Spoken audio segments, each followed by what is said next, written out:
ខ្ញុំដឹងថាវីដេអូខ្ញុំធ្វើផុសទៅក៏មិនសូវជាមានអ្នកមើលច្រើនដែរតែធ្វើមិនបើខ្ញុំឆ្លាញ់ការចូលចិត្តធ្វើវីដេអូបែបនេះហ្នឹងហើយពេលខ្លះទៅមានអារម្មណ៍ថាអន់ចិត្តដែលចង់ឈប់ធ្វើវីដេអូដែរតែធ្វើមិនទេបើយើងឆ្លាញ់ការចូលចិត្តបែបនេះទោះបីជាមិនមានអ្នកមើ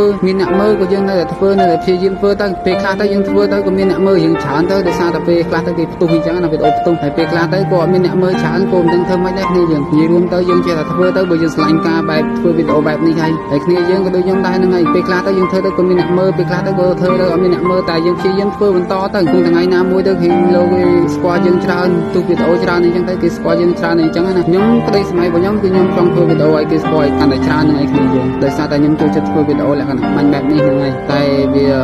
យ៉ាងណាក៏នៅតែមិនផ្ទុះនៅតែមិនល្បីដូចគេហ្នឹងហើយធ្វើមិនទេខ្ញុំដឹងថាវីដេអូខ្ញុំធ្វើផុសទៅក៏មិនសូវជាមានអ្នកមើលច្រើនដែរតែធ្វើមិនបើខ្ញុំឆ្លាញ់ការចូលចិត្តធ្វើវីដេអូបែបនេះហ្នឹងហើយពេលខ្លះទៅមានអារម្មណ៍ថាអន់ចិត្តដែលចង់ឈប់ធ្វើវីដេអូដែរតែធ្វើមិនទេបើយើងឆ្លាញ់ការចូលចិត្តបែបនេះទោះបីជាមិនមានអ្នកមើលក៏យើងនៅតែធ្វើនៅតែព្យាយាមធ្វើទៅពេលខ្លះទៅយើងធ្វើទៅក៏មានអ្នកមើលរៀងច្រើនទៅដោយសារតែពេលខ្លះទៅគេផ្ទុះអញ្ចឹងណាវីដេអូផ្ទុះហើយពេលខ្លះទៅក៏អត់មានអ្នកមើលច្រើនក៏មិនដឹងធ្វើម៉េចដែរគ្នាយើងនិយាយរួមទៅយើងចេះតែធ្វើទៅ